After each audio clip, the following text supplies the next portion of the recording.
You're listening to Home Sweet Home with Russ McClellan and Friends. And here's Russ. Hey, welcome back to Home Sweet Home with Russ McClellan and Friends. Hey, man, Jeff McCann, you want to talk about real estate development?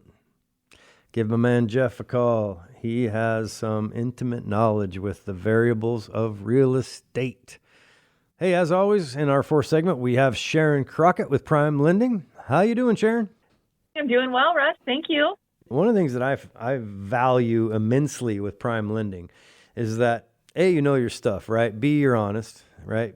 C, you make the call, all the things that you need to do normally.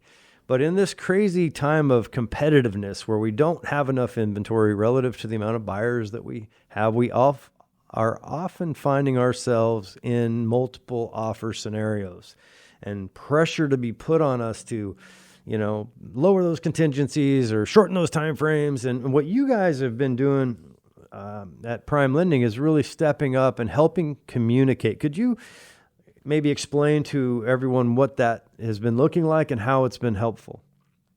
Yeah, Russ, there's no doubt that we're in a challenging market right now. The demand of inventory and the numbers of buyers that are needing and wanting homes, especially with the low interest rates, is just the gap is huge.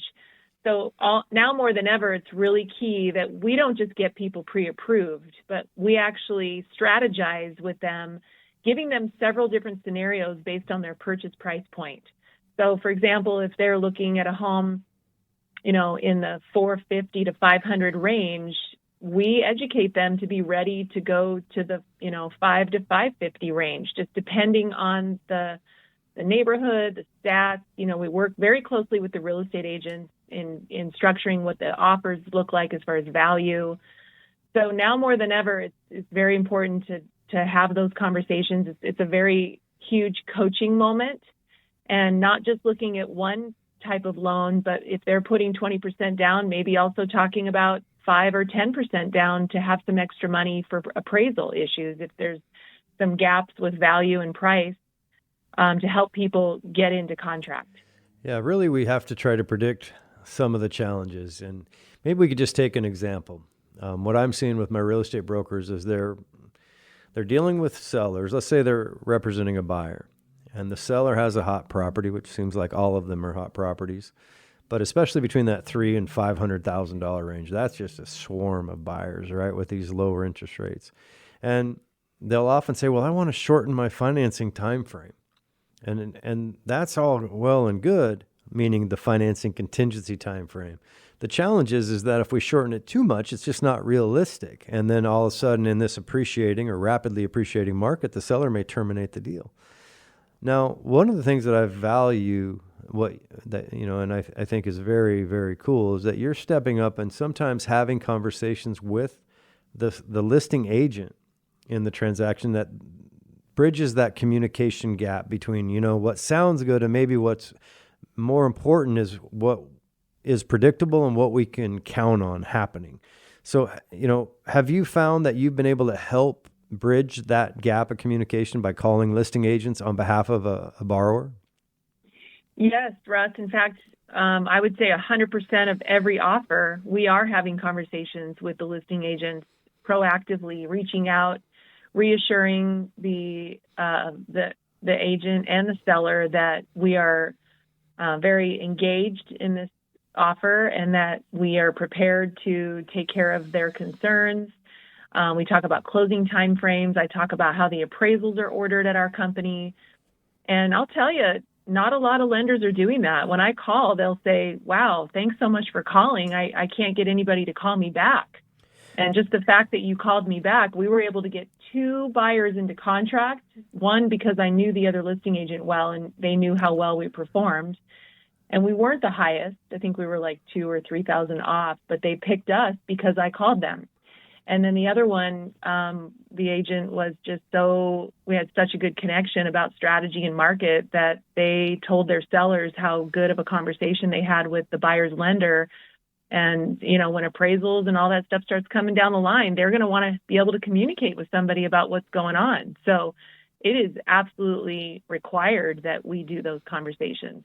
No, I can attest to the fact that there are very few people that make extra phone calls in the real estate lending world that I've seen in my career, right? There's like anything, there's good and bad. And what you guys are doing, and you said the word proactive, you're not being reactive, you're being proactive. And that would be a good thing for all of us to continue to do in a challenging, unbalanced market like we're currently in.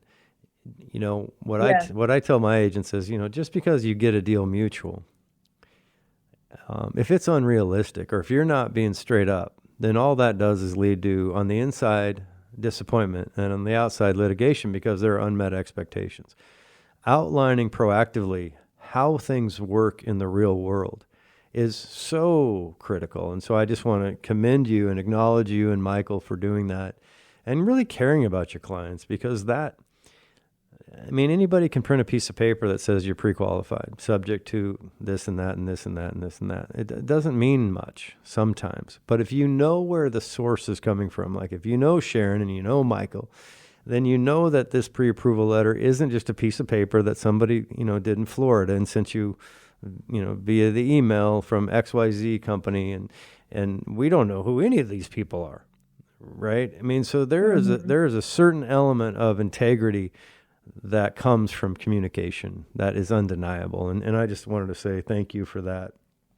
And, and how you structure your offers too. You talked a little bit about how, with the cost of money being a vehicle for success right now, meaning it can be used as a strategic position where sometimes people get offended, like, I don't want to pay X price for that house. That's crazy. But I'll pay lower price, but I'll pay a higher rate, and in the long run I'll pay more. So sometimes it's this ego versus ego, right? Like, I'm going to take my ball and go home if I don't get this price. Where what I admire about you guys is you'll explain the cost of money and how maybe buying down points works, or how maybe if you don't buy now and pay a little more now, you might wait, and A, you might have more appreciation, so pay a higher price, and B, interest rates might climb. Yeah, that's so huge, Russ. In fact, I have a total cost analysis presentation that's actually called the cost of waiting. And we're sending that out to a lot of our clients right now, because what it does show is exactly that, what the house would cost if they purchased a home now. So, for example, we start with a $500,000 purchase price now in spring at 3.25% average rate for a $2,600 payment a month. Let's say they wait till fall and prices go up to $550 and the rates go up to 4.25%. Now they're at $3,150 a month. So their payment just went up $400 and $500 a month. And then let's say they wait till next year, prices may go up even more to $600, and rates might climb a little bit more before, like they were before COVID.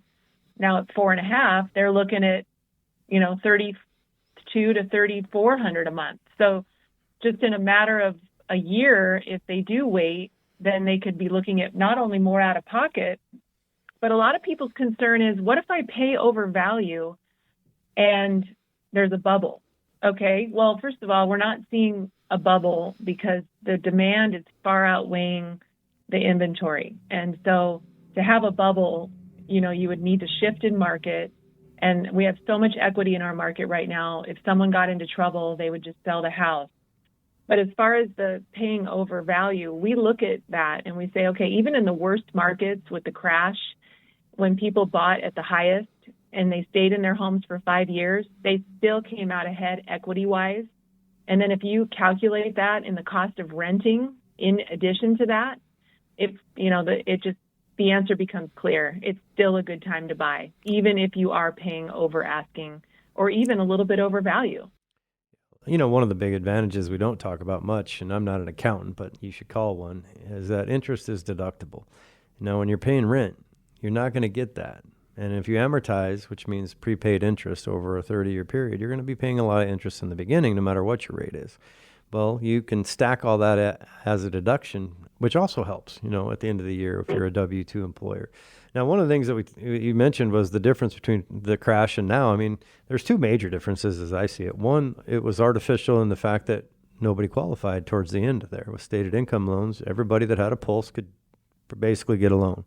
Well, we're not there now. We have to qualify, so people that are borrowing money are qualifying. The stated income world is no longer, right? So that's one major difference. But you made a point that is real, and that is back in 2004 to 2006, the Federal Reserve raised the Fed rate 16 times, I believe. Now, we don't have to look back that far to see rates jump. I mean, I think it was in 2019 we saw a 5%, almost 5% spike, and then it went back down. So this can happen. I mean, when your federal fund rate's at 0 and you're at 3%, 3.25%, going down is probably not going to happen. But going up over a period of time probably will. So maybe now's the time. Even if you have to swallow a little bit of pride and pay a little extra money, I think you're going to be safer in the long run, in my opinion. And I agree that the other final factor is that COVID allows people to now work from home. Basically, that forced adoption of employers saying to their employees, you can now live in Lake Chelan or Leavenworth or Wenatchee, and we'll pay the same amount of money you used to have to live in Puget Sound to make. Think about this. That unlocks 4.2 million people. Now, they're not all going to do it, of course, and it's not all a good thing. But I think demand's going to be around for a while. We have a pretty cool place to live. So anyway, hey, we're coming to the end of the segment, and I, as always, am very grateful for your time and insight. Give Prime Lending a call. You can get a hold of Sharon at 425-327-1451 on her cell phone, or go to her website, yourstorybeginshere.net. Thanks, Sharon. Yes, thank you, Russ. Have a great day. You too.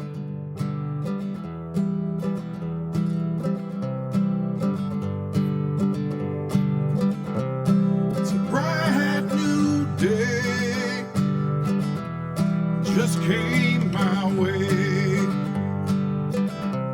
I bought a new home. Yeah, home, sweet home. Oh, home, sweet home. Keller Williams, I love my dream home. Yeah, I love my dream.